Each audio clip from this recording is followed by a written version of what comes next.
بسم اللہ الرحمن الرحیم۔ السلام علیکم پوئٹک میگ یوٹیوب چینل کے پیارے دوستو، ہم امید کرتے ہیں کہ آپ خیریت سے ہوں گے۔ زبیر کی شادی ہوئی، اس کو بیوی سے بہت محبت تھی۔ کچھ دن تو اچھے گزرے، اب بیوی کی کام چوری والی طبیعت ظاہر ہونا شروع ہوئی۔ وہ اس کے ماں باپ کی خدمت کو بوجھ سمجھتی تھی۔ کچھ عرصے بعد جب اس کو اس بات کا یقین ہو گیا کہ یہ مجھ سے محبت کرتا ہے، تو اس نے اس سے فائدہ اٹھاتے ہوئے یہ چال چلی کہ ناراض سے رہنے لگی۔ شوہر سے برداشت نہ ہوا، اس نے پوچھا کہ کیا بات ہے؟ کہنے لگی میں تیرے ساتھ اس وقت تک ٹھیک رہوں گی جب تو مجھے میرے گھر واپس لے جائے اور تم بھی میرے ساتھ رہو۔ میں آپ کے ساتھ تو خوش رہ سکتی ہوں، ان بوڑھوں کی خدمت کرنا پڑتی ہے، یہ مجھ سے نہیں ہوتا۔ زبیر نے اپنی اہلیہ کی بات مان لی اور اپنے ماں باپ کو چھوڑ کر دوسرے شہر میں زندگی گزارنے لگا۔ زبیر کو اس کے ماں اور باپ نے بہت سمجھایا کہ تیرے سوا ہمارا کوئی نہیں، مگر زبیر کے سر پر تو محبت کا بھوت سوار تھا۔ اس کو اپنے ماں باپ کی سمجھ نہ آئی۔ دن اچھے گزرتے رہے۔ کچھ عرصہ بعد زبیر کو سعودی عرب جانے کا موقع مل گیا۔ جاب اچھی تھی، مہینے بعد بیوی کو تنخواہ بھیج دیا کرتا۔ اس دوران اس نے اپنے والدین سے کوئی رابطہ نہ کیا۔ اس کو بیوی نے کہہ رکھا تھا اگر تو ان سے رابطہ رکھے گا تو میں تجھ سے رابطہ ختم کر لوں گی۔ زبیر نے اپنے والدین کو بیوی کے کہنے پر بلانا چھوڑ دیا تھا۔ کئی سال گزر گئے۔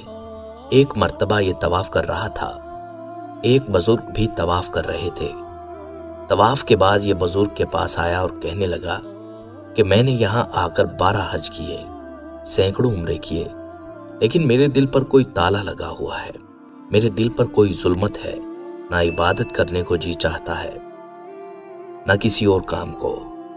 ان بزرگوں نے اس سے پوچھا کہ تو نے کسی کا دل تو نہیں دکھایا؟ تب اس کو ماں باپ یاد آئے۔ کہنے لگا ہاں، میں اپنے بوڑھے ماں باپ کو چھوڑ کر یہاں آیا ہوں اور میں سمجھا کہ میرے حجوں اور عمروں سے وہ سارے گناہ دھل جائیں گے۔ بزرگ نے کہا کہ مزید حج کرنے کی ضرورت نہیں، جاؤ اور جا کر اپنے والدین سے معافی مانگو۔ زبیر اپنے ملک واپس آیا اور اپنے والدین کے گاؤں میں 11-12 سال کا عرصہ بیت چکا تھا۔ کچھ خبر نہ تھی کہ اس کے ماں باپ کے ساتھ کیا بیتی۔ اس بستی کے کنارے پر ایک آدمی ملا۔ زبیر نے ڈرتے ڈرتے ماں باپ کے بارے میں پوچھا۔ بتانے والا زبیر کو نہ پہچان سکا کہ یہ ان کا بیٹا ہے۔ اس نے زبیر کو بتلایا کہ 2 میاں بیوی بہت بوڑھے تھے، ان کا بیٹا ان کو چھوڑ کر کہیں چلا گیا، بہت تنگی اور حسرت کی زندگی گزاری۔ بالآخر اس بوڑھی عورت کا خامد فوت ہو گیا، اب اکیلی ماں رہ گئی ہے۔ وہ گھر میں اکیلی رہتی ہے، پڑوسی رحم کھا کر اس کو کھانا بھیج دیتے ہیں، کبھی نہ بھیجیں تو شکر کر کے رات گزار لیتی ہے۔ پھر اس بوڑھی عورت کو فالج ہو گیا۔ اب سنا ہے کہ چند دنوں سے اس کی آنکھوں کی بینائی چلی گئی، بڑھاپے کی وجہ سے نابینا ہو چکی ہے، فالج زدہ ہے، ہر وقت کسی کو یاد کر کر کے روتی ہے، دعائیں مانگتی رہتی ہے۔ زبیر اپنے گھر میں آیا، دروازہ کھول کر دیکھا کہ ماں بستر پر لیٹی ہوئی ہے، ہڈیوں کا ڈھانچہ بن چکی ہے۔ زبیر سوچنے لگا کہ اس نے اپنی ماں کو اس قدر ستایا ہے کہ وہ اس سے کہے گی جا دفع ہو جا، میں تمہیں کبھی معاف نہیں کرتی۔ لیکن جب زبیر کے پاؤں کی آہٹ ماں نے سنی تو پوچھنے لگی کون ہے؟ اس نے بتایا کہ میں زبیر ہوں، آپ کا بیٹا۔ ماں کی آنکھوں میں آنسو آ گئے۔ بیٹے تو نے بہت انتظار کروایا، میں اس گھر میں اکیلی مصیبتوں کی ماری لیٹی ہوں، دل کی آخری تمنا تھی تم آ جاتے۔ بیٹے میں تمہاری شکل تو نہیں دیکھ سکتی، تمہاری آواز تو سن سکتی ہوں، بیٹا تمہارا چہرہ کہاں ہے؟ مجھے ہاتھ لگانے دو، بیٹے قریب آؤ، میرے سینے سے لگ جاؤ۔ زبیر نے جب ماں کے یہ الفاظ سنے اور یہ رویہ دیکھا تو بہت نادم ہوا اور عہد کیا کہ اب میں بقیہ زندگی اپنی ماں کی خدمت کے لیے وقف کرتا ہوں۔ زبیر کی زبان پر یہ الفاظ جاری تھے، امی مجھے معاف کر دو، امی مجھے معاف کر دو۔ اولاد کی پیدائش کتنی پریشانیوں، مشقتوں، کتنی تکالیف سے ہوتی ہے، اس کا احساس والدہ سے زیادہ کسی اور کو نہیں ہو سکتا۔ اسی لیے آپ صلی اللہ علیہ وآلہ وسلم نے والدہ کا مقام والد سے زیادہ بیان کیا۔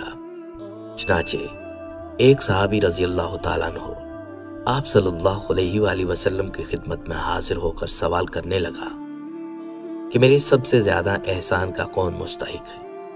آپ صلی اللہ علیہ وآلہ وسلم نے 3 دفعہ ماں کا تذکرہ کیا، چوتھی دفعہ والد کا ذکر کیا۔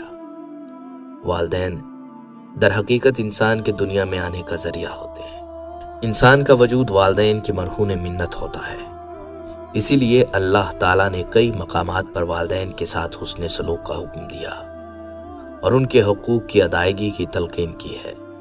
والدین کی حیات میں اس رحیم و کریم پروردگار کی بارگاہ میں ہر آن اپنی جھولی پھیلا کر یہ دعا مستقل مانگنی چاہیے: اے پروردگار، جیسا انہوں نے مجھے بچپن میں شفقت سے پالا، تو بھی ان دونوں کے حال پر رحمت فرما۔ اللہ رب العزت سے دعا ہے کہ ہمیں صحیح معنوں میں والدین کی خدمت کی توفیق عطا فرمائے اور ان کا سایہ تا دیر ہمارے سروں پر قائم دائم رکھے۔ اللہ تعالی ہم سب کو والدین کی خدمت کرنے کی توفیق عطا فرمائے۔ السلام علیکم ورحمۃ اللہ وبرکاتہ۔